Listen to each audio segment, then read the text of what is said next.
Welcome everyone to the May meeting of the koha-US acquisition SIG. We have some things that we want to talk about related to acquisitions 2.0. So we'll get to that, but I first wanted to highlight that the proposals for the conference in September, the koha-US conference, that deadline has been extended for another month to give the SIGs an opportunity to talk about what kinds of presentations we want to do. Let's see, 2 years ago, the SIG kind of did a collaboration presentation on acquisitions, kind of hitting the highlights and stuff. We could do something like that again, or if somebody's if there's a particular area of acquisitions that you think, kind of two ideas that you think would be helpful to people that aren't on acquisitions, to give them a picture of what it is like to use acquisitions. Or if there's something like when you first started using acquisitions, things I wish I knew, might be an interesting presentation, or things I learned along the way, however you want to phrase that. I'm happy to help with any presentation, and we could do it together.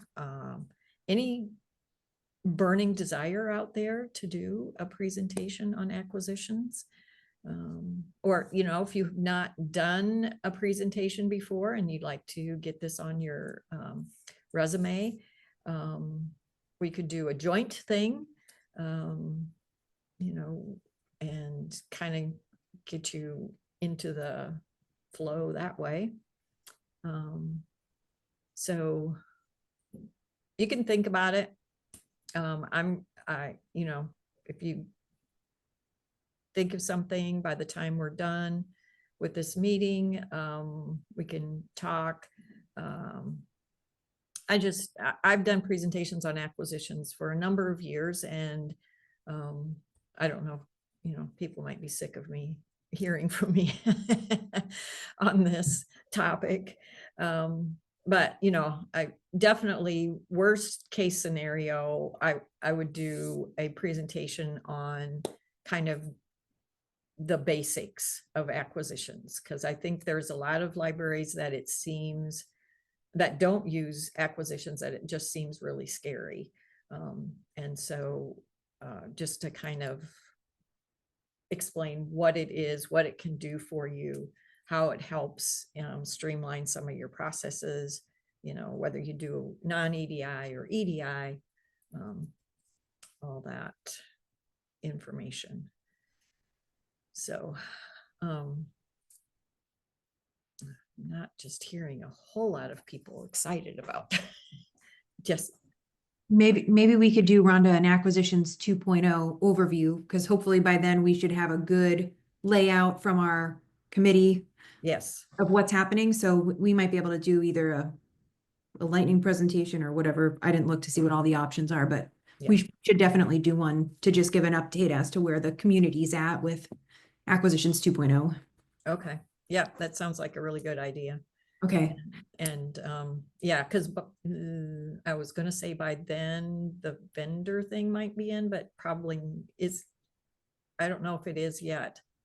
I don't know if the vendor is, but I know in 2505 we'll see some changes in like the budget things are going to be relabeled and renamed. So like we'll see some changes there. So we could at least give a highlight of here's what just came in 2505, here's what's coming in the next. Yeah. Yes, because what was the development committee was looking at different developments to put out for vote, and one of them was to add the ability, that we had put out there, to add the ability to add or delete or transfer funds between funds.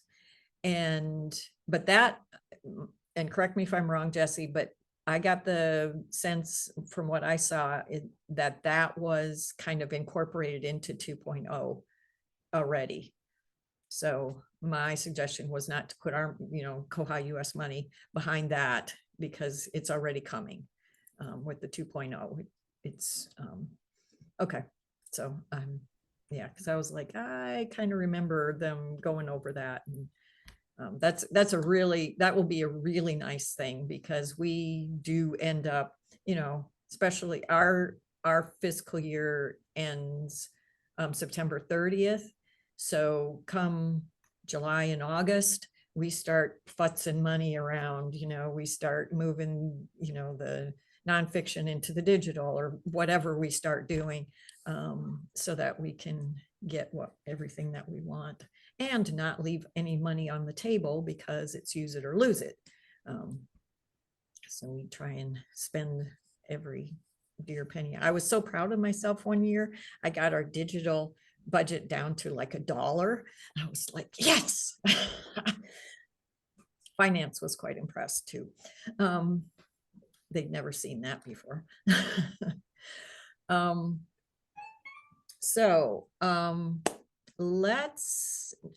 The other thing I wanted to mention, well, first of all, just to encourage people to attend, start thinking about the conference in Providence, Rhode Island this year. It's always a great opportunity to network, to meet people, to develop relationships, so that during the year you can go back and have conversations with these people. You can identify libraries that are similar to yours, or identify libraries that have similar workflows to you. And then when you get ideas about maybe a change or something that you'd like to try, you can talk with these people that maybe have gone ahead of you in these changes. And it's a great resource to have. Plus, it's just a nice, all the koha-US people are wonderful. And it's just a great time to meet new people and find your peeps, find your peeps.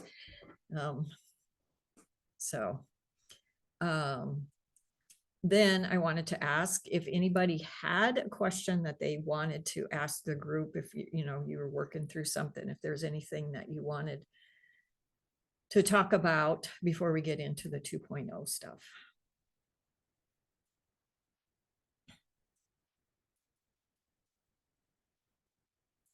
Okay, I'm going to say no.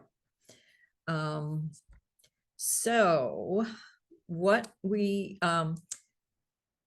the last Acquisitions 2.0 meeting that we had, there was a lot of discussion about prices and all the prices that you have on an order form. I know when we started, that was kind of a question we had, was like, so many prices, what do these all mean? So the idea is to kind of reevaluate these and see what we can come up with. So what I'm going to do is just share my screen with this, with the accounting details page as you're ordering, like you order and then at the bottom there's the accounting details. So let's see, we usually use Teams, so now I got to put my Zoom brain on.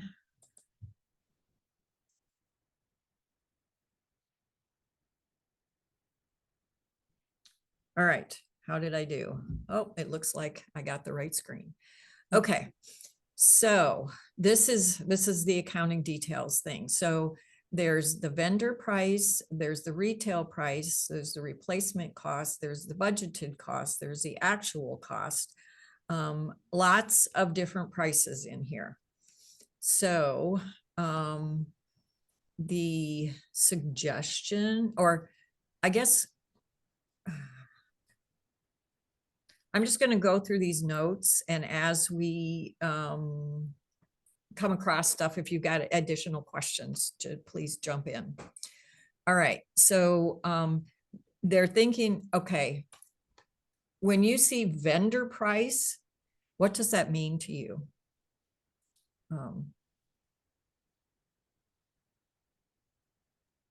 The actual price of the item as charged by, as charged through, your vendor. Okay, so that's the price that you're gonna pay. Is that how you, yeah, okay.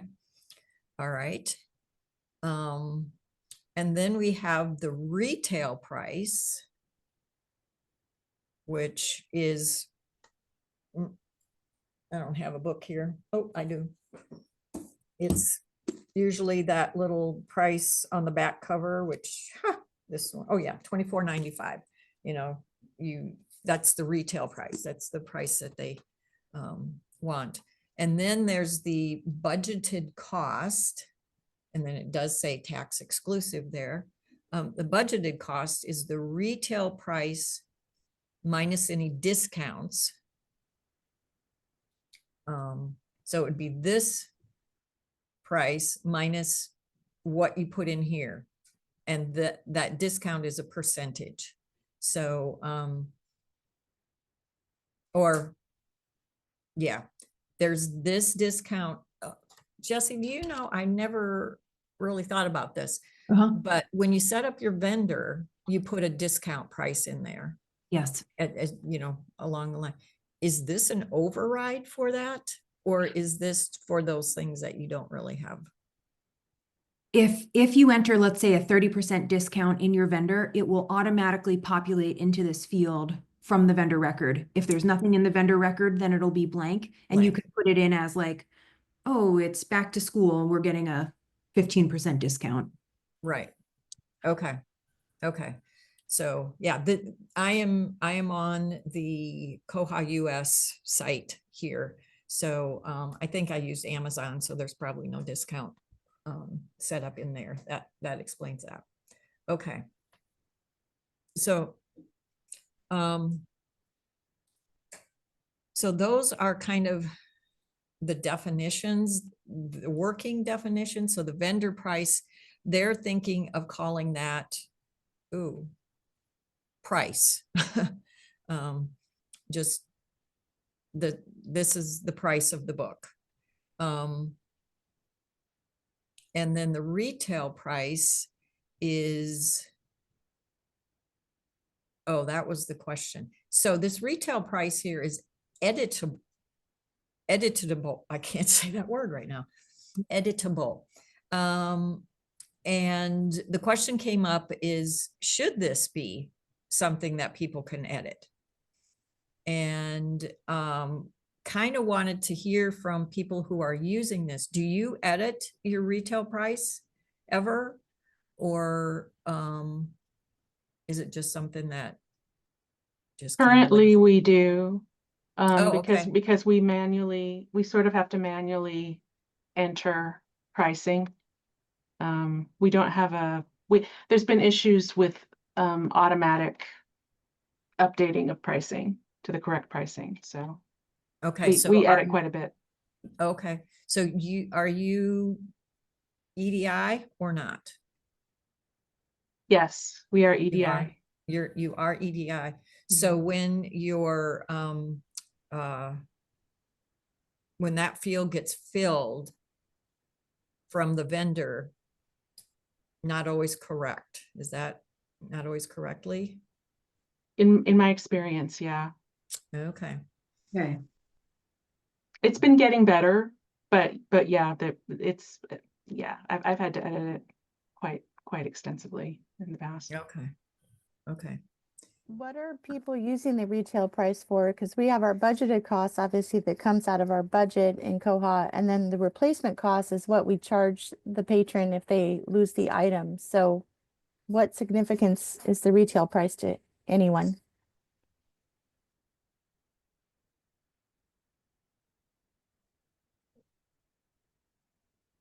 This was the same comment that the committee gave. They're like, we really don't need this field because it's not bringing any value because we have the replacement cost that comes later in the process that Rhonda and I are also going to talk about today. But like that was the same feedback that the Acquisitions 2.0 committee gave. And they tasked Rhonda and I with asking y'all if it's something that we should keep or not, because they are thinking about removing it, which is Yeah. So, So I guess my question there is, if you put a value in there, does it fill in like in the, I'm trying to remember what field it is in the item record. Does it do anything later in the process? Does it, in the item record, there's cost and then replacement cost. So does that carry over into one of those fields in an item record when you add the item later? I guess that'd be my question. I don't think it does, George, but now that I'm thinking about it, some of our tickets, like when people ask for a receipt, it'll say you saved, $27 today by using the library. And I'm wondering if it pulls from that, but I don't know that we set up with our vendor to even populate that. So that's my question too, is if it's not on the item record, where does that live, that field? okay. I'm trying to pull up an item record, but now my koha is running really slow, and I've hit that evil AI bot time of the day, I think. Yeah. We use the retail price for vendor price because we don't, the discount price changes. So we just put the retail price and the vendor price. And then when the EDI, at least for Baker and Taylor, it automatically fills in the actual price when it comes in. Okay. So the vendor price, you put in the retail price there. Yes. Okay. And then, And that Don't fills bother in all the with way until yeah. we get the items in and the okay. invoice. So I found a record, the 952G, the item record is cost normal purchase price is 952G and cost replacement price is 952V. And so I guess that'd be my question, is if one of those is auto-filling, when you add an item, if one of those is auto-filling one of those fields, that would be the only reason I could think of that you would want to keep it. And naturally, I'm the person here that uses acquisitions the least, so. So George, we have that set up with our vendors specifically, like the G and the V. The replacement price is, yeah, the actual cost that in other words, they populate that. So that's where I'm asking where that retail is coming from, unless you set it up with the vendor, and then what purpose does it have? Mhm. So Christie, you, in your mind, basically the replacement cost and the retail price are the same thing. Like those Correct. numbers, Yeah, the numbers that would go in those fields would be the same. correct. And I don't know if Jessie knows like where on the receipt it says like you saved $100. Is that like from the replacement cost, or because I don't know where we're not populating the retail price at all. I'm pretty sure it's coming from the replacement cost Mhm. for the receipt, for the you saved X, value. And my guess is that jQuery can be written, because it's jQuery that creates that, it's JavaScript. So it could probably pull from either one depending on what version of that script you're running. Mhm. Yeah, that makes sense. I just came to listen, and here I am asking a bunch of stupid questions. My apologies if I'm No, making this more complicated. ask away. We need that. We need to consider all aspects.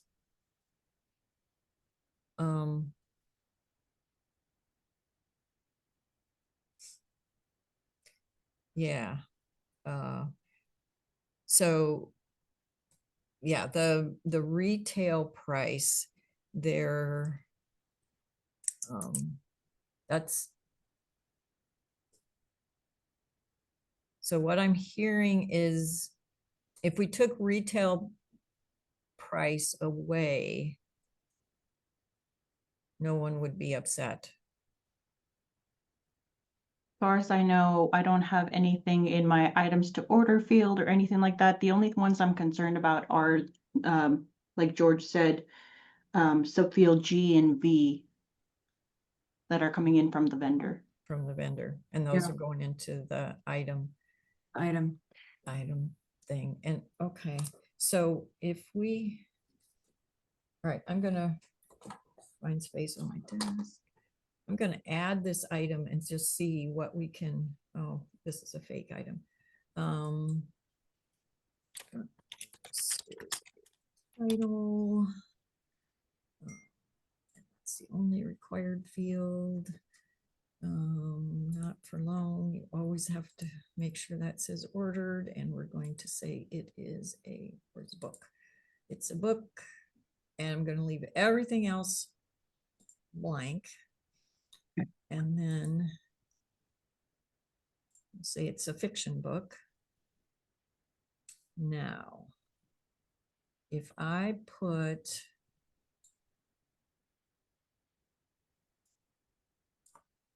we'll put $20 in here. Leave the retail price blank.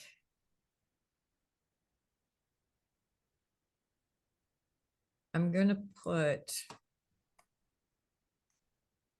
See, now it auto-populates all of those fields, everything except for the actual cost. So I wonder, can we take retail price out or maybe make it $22 so we can determine like, see what it is. All Yeah, right, so retail yeah. price. And then I was gonna put replacement because we're gonna add some fees in there for them. Mhm.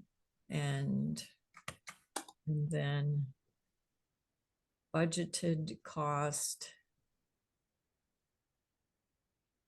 That would be what gets charged against, or not charged against, but encumbered from our budget. Is that right?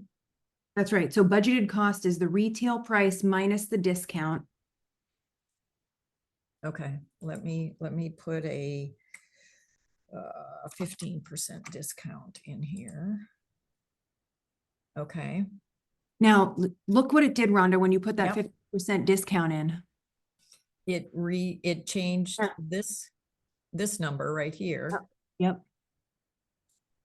because we had this at 22 and I had this at 25. Interesting. All right. I do want to mention that Michaela put in our notes that if there is an existing bug, that if something is edited manually within the staff interface, it updates the price. So I'm guessing that's the one she's referring to. Okay. All right, so let's just try this.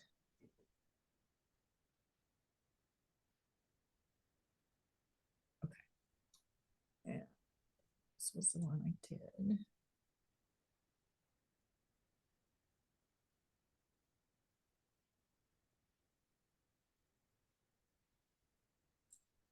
Let's just see, where's my.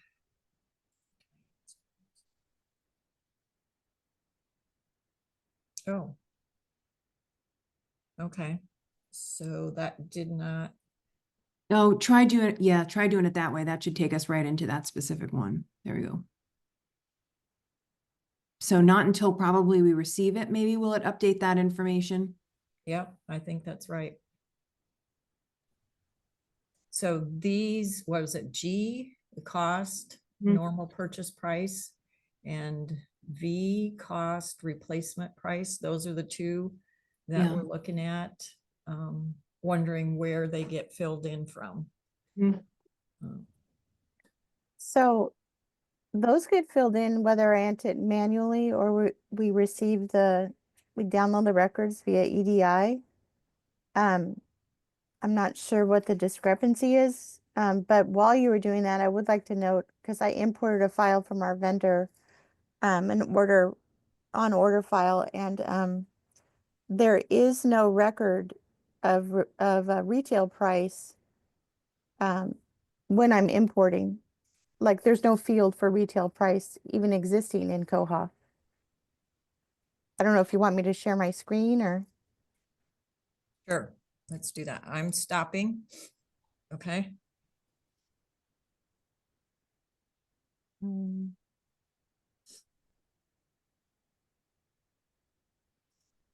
So I just, imported, made a basket, imported from a file from yesterday and see there's nothing here for retail price. Okay, you've got the replacement price, you've got Right. price. Because that's just the item record and not the order record. Right. Which is confusing. This whole process that we're going through now is to kind of clear up some of this confusion because there's fields on the order record that aren't on the item record. And I think this real retail price one is the one that we're trying to figure out Mhm. that nobody's using. So Michaela, who we mentioned earlier, she's in Germany and she's on the committee, and she's a power user in acquisitions as well. And so she said a lot of their libraries do not use that field either. Yeah. But Jessie, where does it exist then on the item record if we can't see it? What field is it? I think that the vendor price is what's pulling into the G. I want to finish Rhonda's process to confirm that, but I think it's that vendor price that's going to pull into the G. Okay, so let's go. Oh, I gotta figure out how to share my screen again. Okay, so here we are. This is the record. So if we go back to here. Oh, sorry. It's allergy season down here. Oh, it's allergy season all the time down here. All right, so then I think, yeah, this was Amazon. So I'm gonna go to Amazon. Receive shipments. That's what you want to do, Jessie, is to receive this and see. Yeah. Do we have to close the basket first? Oh, yeah. Sorry about that. Don't always do the manual orders are so different from EDI. Yeah. All right, so we're closing the basket and then we want to go to Amazon and receive the shipments. Mm-hmm. And then we'll call this, I'm just going to put today's date, which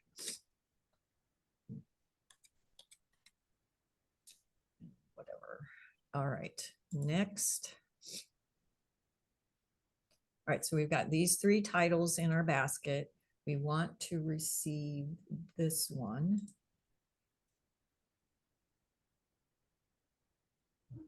So we've got the quantity, we've got the replacement price, the budgeted cost, and the actual cost. So that the $22, which was what we put in that retail price, is not editable at this point. Nope. Nor is the budgeted cost, right? That one's not editable either. Nope. Okay. That's just a field. And then the actual cost is editable, tax excluded. Okay. All right. So if I confirm this. Oh, You have we to just check. Oh, Yeah. I've got, yeah.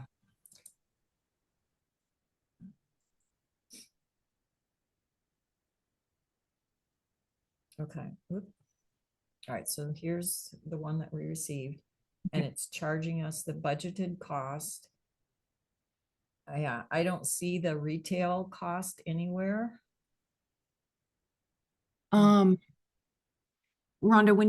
can we hit finish receiving and go to the invoice page real quick? Because the only place I'm anticipating we might see it again is under invoice details, there's a checkbox that says show all details. I'm curious if it shows up here. No, the $22 is not here either. No, Nope. it's just showing the budgeted cost Mm-hmm. or the actual cost. I guess they were the same. Yeah. So if we look at this as a title, Mhm. look at the mark again and see what the item record now filled in as since we've received it.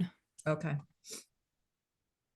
So it's most likely it's going to be that 1870. So it's pulling in the budgeted cost, which is the budgeted cost that we confirmed. Right. And then down here, the replacement price is the retail, what we Yeah. put in the vendor price. I think that one of the things that makes this confusing is that the names of the fields in the mark don't match the Yeah. names of the fields and Yep. those Totally. fields in the mark are configurable. You can change the descriptions of those fields. So that's probably not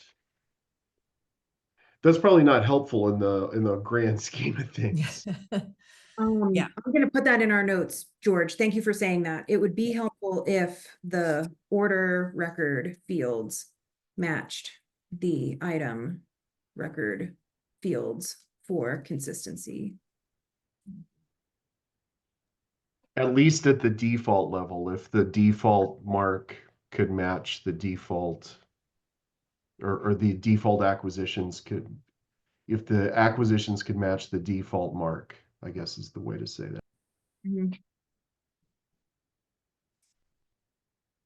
Okay.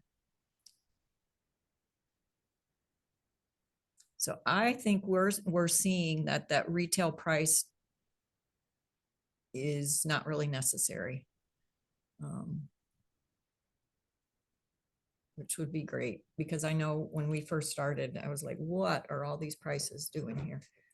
And what do they mean? So budgeted cost becomes the 952 subfield G, Yeah, it's either the item record. Yeah. budgeted cost. Yeah. Okay. And then the replacement price is the replacement on the order line. So I have a I have a question. I don't know if Marcy's on the call, but I know Rhonda and Marcy, I think there was a bug at one point or when we upgraded. Can I share one more time? Sure. Hang on 1 second. All right, there you go. I'm gonna go back to that screen. So there was a time when the prices were not populating. I don't remember how far back it was, but again, it was an upgrade. So we're on this field, and so Jessie, you can see over here we have price and replacement price, and then it's over here as well. It used to be that this populated until they fixed something, and now this only populates. Is there a difference between these two, how Koha registers this? So there's two separate system preferences. One is the mark order fields and one is the mark item order fields. So mark order fields came first. This was the first iteration of Koha where you could essentially map or use a 9XX field to map this data to the mark record to say, this is what I paid for it. And then in about, I want to say maybe 2016 or 2017, we introduced 9XX ordering into Koha, which is what you see on the right-hand side, where now you could map multiple 9XX fields to create item records for like drop shipping or item ordering through Baker and Taylor or Ingram or Brodart or Midwest Tapes. So I remember exactly, Christie, when this happened, because it caused a lot of like kerfuffle. Something changed in the code, which caused this mishap. But if you're not using item ordering, then you can use the left-hand version, which is just the mark order fields, that one, for the price and replacement price. But if you are creating like an Ingram's iPage or TS360 with Baker and Taylor, where you have those 9XX mapping fields, then you can just use the mark item order fields and map it to each individual item that you're ordering. I hope that makes sense. Thank you for clarifying. Yeah. Okay. that, I didn't realize that. We have both of them set up, so I never noticed that they weren't there. Okay. Let me see if I can find my notes again. Okay. So there's the suggestions from the 2.0 committee for naming and definition. I'm just going to reiterate this stuff. So the vendor price would just become the price. The retail price would just go away. And then the budgeted cost is the retail, whatever we're paying minus any discounts. So that's what actually gets charged against our budgets. So the other field that they're wondering if we can get rid of is the actual cost field. So let me bring this back. Get back to where I was.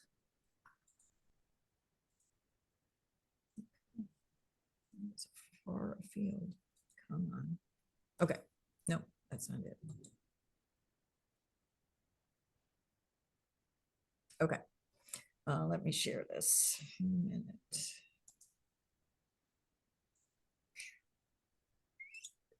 Okay. So here we are back at this. So now I lost my notes. Yep. So on this page, what they're saying is the actual cost will not go away, but just hide it from this form because we don't fill it in at this point. They only want it to be visible when we're doing the actual receiving, because the actual cost we don't know until we receive the final product, because maybe something changes or the price discrepancy, whatever it may be. So, and Rhonda, double check me, but I think what they're proposing is to just remove it from the order screen and only keep it on the receiving screen. Okay. I think that is correct. Oh, sorry, I keep dumping my stuff out there. Yeah.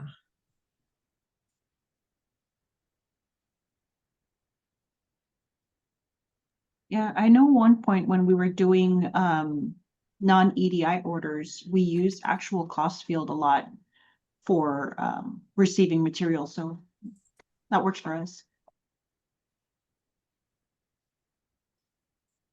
On when you receive the material. Yeah, that's what I remember us using too. Oops. Yeah. Does that make sense to everybody? That at this point, we really don't know the actual cost. So putting it in here can lead to confusion. The time that the actual cost becomes relevant is when we receive it and we know exactly what we're purchasing. So that makes sense to me. So basically we're looking at having the vendor price, which would be just the price. And then the replacement cost, oops, and the budget cost. Is that right? Those three? And getting rid of the actual cost and the replacement cost. Oh, To be just on the, so replacement and needed. actual, yeah, on the order form, and then just have those on the receiving part, not needed in ordering. Yeah. Yeah. And that makes sense because at this point we don't have anything to be replaced, so don't need it. So, okay, I have a question because when I do a lot of, well, we all do, we will order from Amazon from time to time. Yeah. Can I share? Yep. Hang on.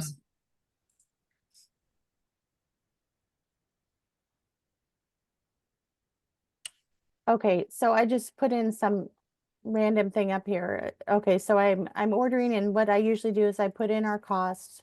And again, this is from Amazon. And then this should probably match, but okay, then I add the item, and then what happens is, I'll click my fund, whatever that might be, but this auto populates, so the vendor price. Oh, how is that? Oh, maybe I had this at a different. Anyway, this auto populates vendor, retail, replacement, budgeted, and total. And what I always have to fill in, which is kind of annoying, is the actual cost doesn't come through when I put in this cost, which I feel that it should, and I'm always having to do that extra step. Our replacement cost is usually the same, like everything's all the same, except again, here's where this retail price comes in. So what is it that you're getting rid of, or what is it that you're keeping? So the actual cost would, at this point, would just go away, because at this point we're ordering and we don't know for sure, especially with Amazon, what the actual cost is going to be, because they could change the price on us under the table. So we would no longer have the actual cost, and no longer have the replacement cost, because that is not something that we're worried about at this point when we're ordering it. When we receive it, that will get filled in.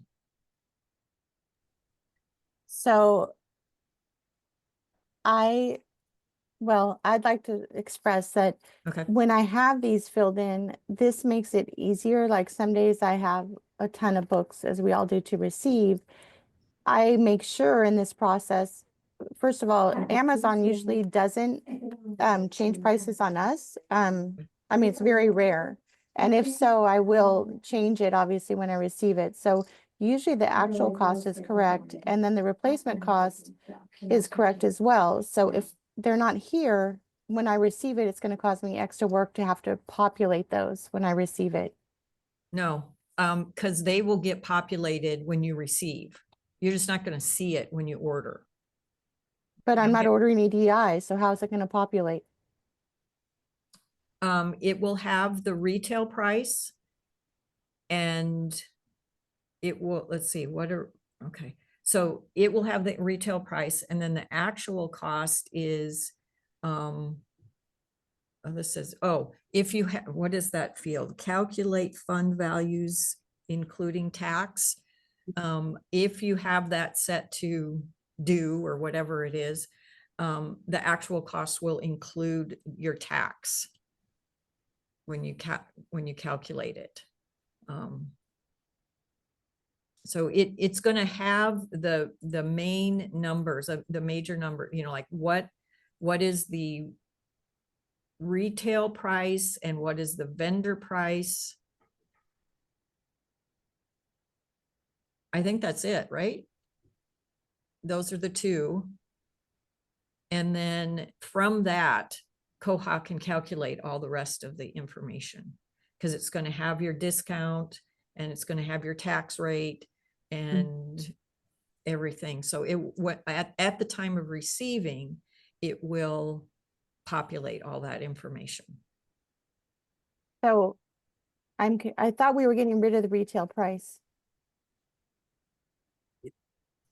We are. You would still enter in the vendor price in the new proposed. You would enter in that vendor price, $33.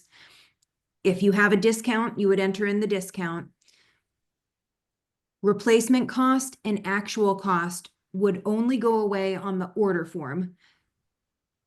It would populate when you're receiving, so it would pull in, the $33 or 33 minus whatever the discount was. Actual cost never gets filled in on Koha at this point, because maybe you get a processing fee or something has changed. So actual cost never gets filled in automatically, populated by Koha at this stage. However, when you're receiving, actual cost automatically gets populated based on what Koha believes you're receiving. You do have the opportunity, though, to change that cost when you are receiving it in case something did change. So Jessie, does the actual cost come in then through the vendor price that we put in? Yes. Okay, But when you're receiving, correct. And the replacement cost will auto-populate or from this or? you can have it auto-populate or you can change it because there's so many moving pieces here, but like some people will automatically bump it up and say, add on $5. Some people use the item type administration to enter in, you know, a default value for the replacement cost for those particular item types.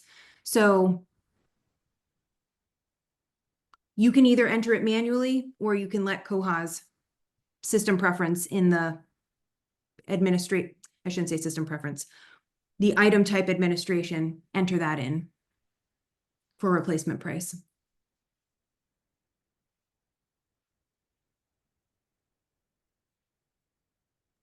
I guess it depends on your workflow. I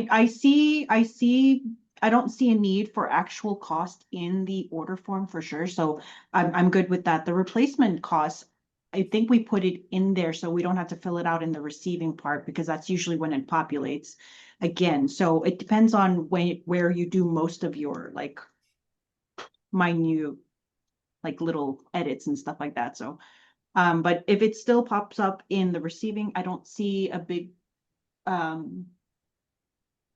deal with us, if anything, because it would still be there in the receiving part. So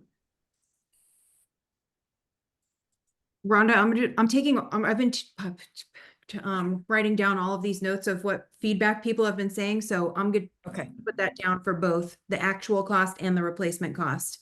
okay, So, Charlie, just to confirm what you said, as long as replacement price auto-populates when we're receiving, it's okay if it goes away on the order form. We just don't want to have to do extra data entry to re-enter in those values. Yeah. Okay. And Christie, do you feel the same way? Like if we could confirm that the data would populate those fields when receiving and you would not have to re-enter the data in, would you be okay with that? So I just wanted to confirm, where is this replacement cost coming from if I'm not filling it out? The vendor price. So the reason why that's not convenient for me is because just our library, like in other words, if we get a book and it's $4.96, we have a minimum like on our children's books. So I'll have to put $6 in for replacement price. Oftentimes when I have a lot of books to receive, I may forget, like, you know, when I'm receiving, like, oh, I forgot to change that price. That's why I try to do it on the ordering level. So it carries over in receiving. Does that make sense? Yeah, yeah.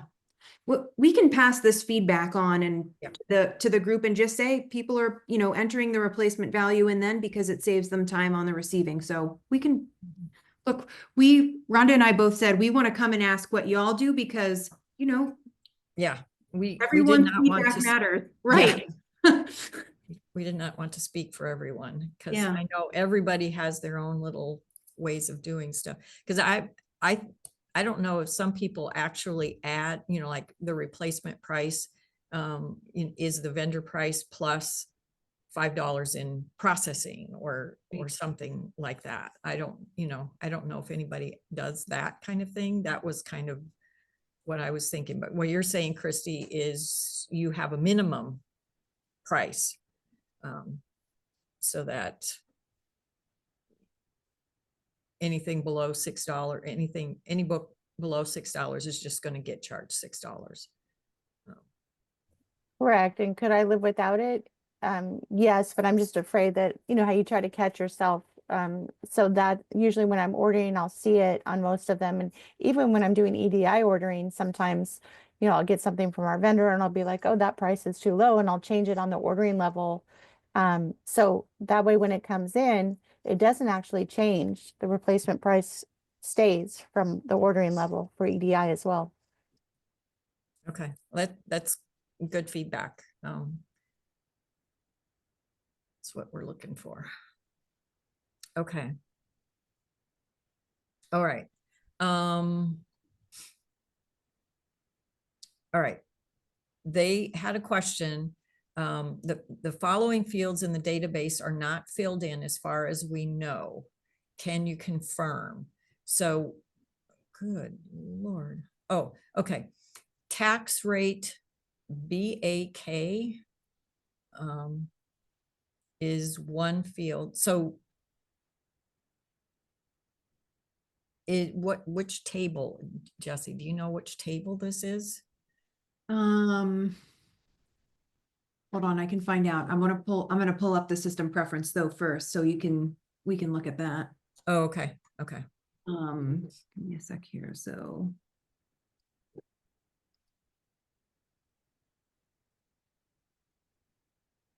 Here we go. Let me make sure I'm sharing the right screen, right? Yes. Okay, so that was tax rates and calculating the correct, which I think is the next one that you're getting into. Yeah. Yeah. Okay. And then table, let me get the table.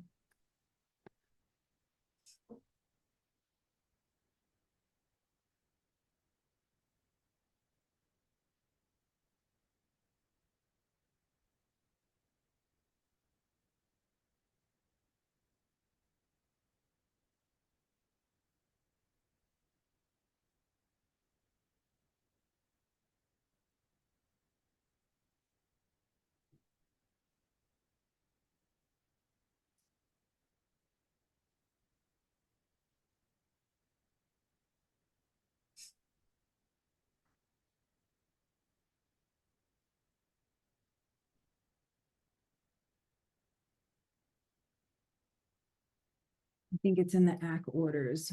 I'm just confirming. I'm gonna look in the schema. Okay.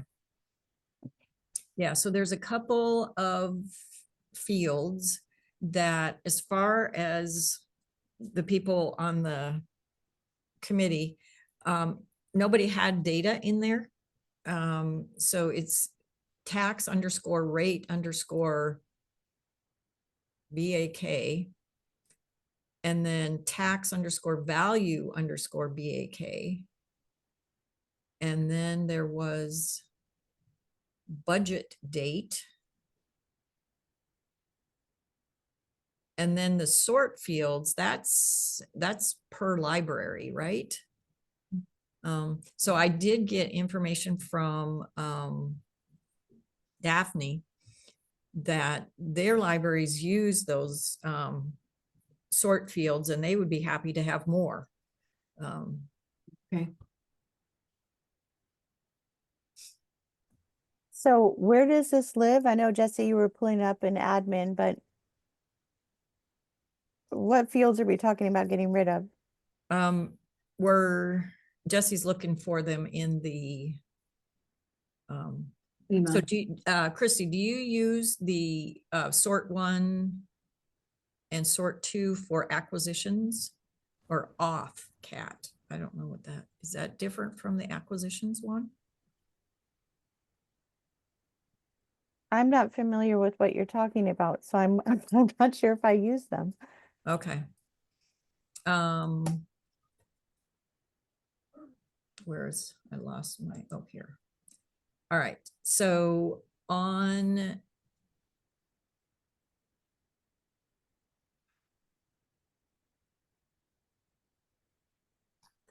I'm gonna share my screen again. Okay. And then, okay, so my understanding is the statistic 1 and statistic 2 fields are the sort 1 and sort 2. Is that right? So yeah, the 2 following fields are available for your own usage. They can be useful for statistical purposes. So you can set them up to be whatever. You could create authorized values to put into these fields. And then you could use them to run reports against, or, basically, for statistical information. So let's say you want to know how many this would be very clunky to implement, but it's the only example I can think of. You wanted to know how much you spent on each of the 100s of nonfiction. So maybe one of your statistical fields would be, you know, oh, this title is a 100, this, you know, title is a 500. And then you could run a report and say, show me all the 100s that come, you know, that came in and how much money we spent on that. It would, that's probably not a great example because you could use the call number to figure that out. But something like that, you know, like maybe you have one fund, but it's 2 departments or 2 entities are both charging against it, and there isn't a way to distinguish, you know, to just look at the record and identify who it is. So you could use a statistics field to say, oh, this went to you know, the West branch and this went to the East branch or something. Yeah, my examples are pretty lame coming coming in, but those 2 fields, and then I don't know about the other 2, The tax ones. the tax ones. So there, I found that in the schema, they're in the acquisitions order table. So they're Okay. pulling from that tax rate.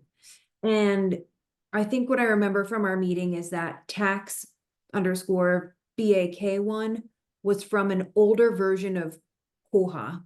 That's what I remember too. Okay, and it just carried through. So it would probably only affect our longtime partners who may have old data and acquisitions. But Mhm. like the sort 1 and sort 2, for me, I see people connect like collection codes or shelving locations there. So that's where I would want more people to look to make sure that they're not using that. Academic libraries will sometimes put departments in there. So there's a department drop down if you want to attribute it to a department that you're ordering it for. So Mhm. those are the sort 1 and sort 2 are where I've seen people, you know, put data in. Yeah. Are you speaking of statistic 1 and statistic 2? Yeah, yes. Yeah. Okay, Sorry, now I'm confusing everyone because I'm throwing out the table, the column name. Yeah, but that is it. So if, you know, once we get off this call, if you, you know, just run a report against, which table was it again? The order, what'd you say? Acquisitions order table, just to see if there's anything in those fields. If you find something, let Jessie and I know. Otherwise, we'll assume that nobody found anything in those fields. but you said Daphne uses the statistic fields. Are those the ones you're talking about? Yeah, no, the tax ones. Oh, so is it not affecting, Jessie? I don't know, you had something in admin. Does Okay. it show up in the admin where that might affect us? No?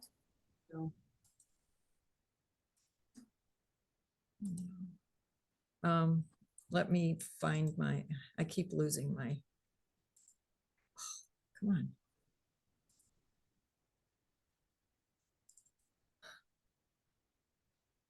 My notes. So what Jessie was showing you is something, is for the next question that we have. Yeah. So the tax rate, BAK, I'm going to call it backup or something like that. I don't know. And then the tax value BAK, those 2, I think, from what Jessie and I remember, are leftovers from former versions of koha that aren't getting used anymore. Then there is the sort 1, which is statistics 1, and the sort 2, which is statistics 2 on the user interface. Those 2, I think, are still being used by different libraries in different ways. So I think those we should keep, but the ones that the tax rate and the tax value thing, if you find tax _rate _ BAK and tax _value _ BAK, those two in the, I forgot the name of the table already, acquisitions orders, is it? Yep. Um, in that table, if you find something in there, which I would be totally surprised if you would, but if you did, let us know. I'm going to work under the assumption that sort 1, statistics 1, and sort 2, statistics 2 are being used by libraries. And from what Daphne said, her libraries want even more of those kinds of fields because they use those a lot. Okay, so the last question, oh, okay. I just saw the time. If you have time to hang out, let's keep just this last question. Otherwise, totally understand if you've got other places to go and people to meet, see a man about a horse or whatever. How should the fund distribution work? So today, the encumbered amount of money is, depending on the SysPref that we saw that Jessie had pulled up, is the total cost, including your tax or not, depending on how you set up that SysPref, which might be at, oh, yeah. So either it based on this SysPref, it'll either be just the cost of the item, or it could be the cost of the item plus tax, depending on how you've got your thing set up. So from Michaela, this is her suggestion, their suggestion, to achieve that a user can really distribute the correct amount. We think he has to do the fund splitting based on this amount. So basically that means the vendor price, and for European countries, there's a lot of converting between currencies because they'll buy stuff from Ingram or they'll buy stuff from wherever, you know, the UK if they're in France. So there's lots of currency conversions. So the vendor price converted into whatever their currency is, the library's currency, then subtract the discount, add tax if applicable, and then multiply by the quantity. So that would be what's going on. So she has an example here. I'm trying to think if I'm just going to share my screen and we can just look at this example because I think that would be the easiest way to deal with this. All right. So the example that I'm talking about is right here. So you have this SysPref called calculate fund values including tax. And that would be, we'll say, okay, include active currency is US dollars. The exchange rate is 1.14. And the vendor price does not include tax. So whatever the vendor is charging you doesn't have the tax rolled into it. All right, so let's say the vendor price is €10.99. The retail price with this conversion, this exchange rate, would be $12.52.5286 in US dollars. And we have a quantity of 2, a discount of 5%, and a tax rate of 12%. So the budgeted cost would be 11.90, all that other, tax excluded, if you don't factor in this 5%, no, 12% thing. or the budgeted cost would be $13.33 and whatever, tax included.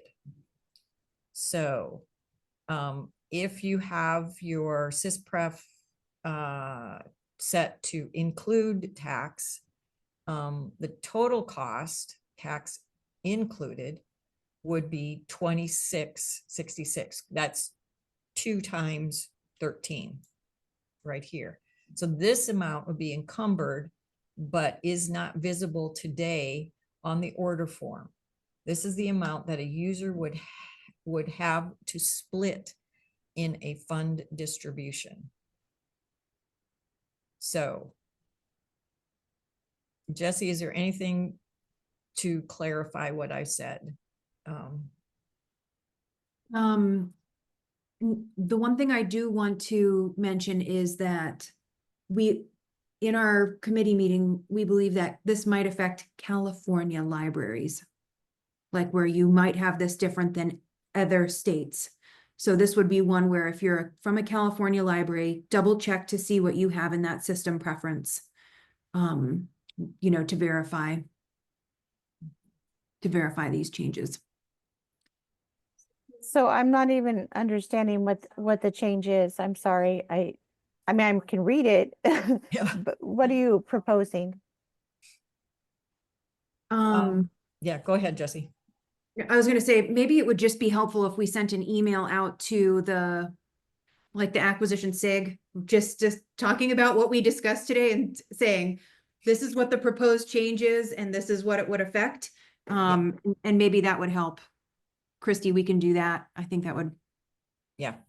Then you can have some time to sit and stare at it and not Check what your system preference is. Yeah. Okay, and just to confirm, the system preferences as far as tax rates, that will not be affected because you said we can't see. I'm going back to what you were, the BAK. We can't see that in system preferences, right? No. Okay. Yeah, so the one that they're interested in is calculate fund values, including tax. There's a system preference. That's the system preference. So yeah, see how that works now for you, and then compare that to, you know, this example. You probably could, for our purposes, we could just start here. Yeah. You know, because we don't have to do the conversion and all that. So what is the proposed change, that you don't have that drop down, include or exclude? You would still have that drop down. It's just how it's calculated right now. I think, and I'd have to double check today. Okay. So background up here, today, the encumbered amount of money is, depending on your system, the total costs, including tax, which might be added on top if your vendor price does not include tax. So they're sort of getting it. You could end up double charged for tax. Is that basically what's happening? So I know when we didn't have EDI, we always had to like manipulate the tax field because of this issue, I believe. So as a result, we don't really use the acquisition module to track our budgeting. We have our accountant do that, but we are thinking of moving into having Koha track our budgeting. So I'm gonna have to think about it a little bit just to understand the words a little bit more. But yeah, if that email would be awesome if I could read more into it. Okay. All right. Yeah. That's probably at this time of the meeting, and just to give you time to kind of absorb what we're talking about. So our next meeting with the 2.0 people is Tuesday, right? Yep. Yeah, next Tuesday. So that's a week from now. So we will work on getting that email out to you as quickly as possible. and then we can go from there. And, you know, if you have questions or anything, just reply to that email. We can have a discussion going there. And then we'll just cover all of these different things that we talked about today. Yeah, just to end, I'm sorry, we always include that field. And I'm just looking at one of our invoices, so we're never double charged tax, which I'm confused about because we have our certain we're in California. Mhm. It's never caused us a problem. I think Charlie, you're in California too, not too far from us in Monterey, but it always needs to be encumbered because it's part of the cost of our Mhm. items Mhm. for us. Yep. Right. But your vendors never roll the tax into the price of the item, right? No. Yeah. Okay. I think that might be the thing, but okay. Then yeah, we'll do that. And then our next meeting for the acquisition SIG will be June 17 at same times. So we'll get the email out to you and kind of talk about this some more. And then if you have some ideas for a really fun, you know, creative presentation for the conference, you know, we could pretend we're books and, you know, get price tags slapped on our foreheads and I don't know, something fun and crazy, just to wake people up. And we can go from there. But I will submit something just as a placeholder for acquisitions because we have to be represented there. But yeah. Okay. I'll I know email you if anything. Not about the presentation. I'm not sure about that, but the other questions. But that sounds like a fun idea. Well, I'm not sure that we'll be attending the conference. Oh. That's what I'm holding. I mean, would it be possible for us to participate virtually or? That I think, I don't know. In years Okay. past, it's been a yes, but they've been trying to move away from that. Okay. But But that's a factor. That's why I'm being Ah. very quiet because I don't know Okay. actually going to be able to go. Yeah. Last time we did kind of a whole SIG kind of thing, there were just a couple of us that ended up going, but people, you know, we met together and came up with the slides and stuff like that. And then I think it was Barbara and I maybe, or maybe there was one other person that was there that actually presented it, but it was the work of the whole group that, you know, we put everybody's name on the presentation as participating in the development of the presentation. And later that afternoon, I fell and broke my leg. So that's right. Right. I Those remember two things are sort of intertwined in my mind, but you know, oh well, it's in the past. All right, so I think we are going to call this a meeting at this point, and we'll get back to you. And Jessie, we can figure out how we want to create this email. Perfect. I can put together a draft, Rhonda, and send it to you, and then we can go from there. Okay, that sounds good. All right. All right. So much, y'all. Yes. Thank you for your input and for your participation. That really helps a lot. And we want acquisitions 2.0 to be something that everybody is happy with and excited about. And you know, your input is really valuable to get there. So thanks so much. All right. Till next month or sometime in between, we will see you all. Have a great and safe Memorial Day, and we'll talk to you soon. Thanks. Bye.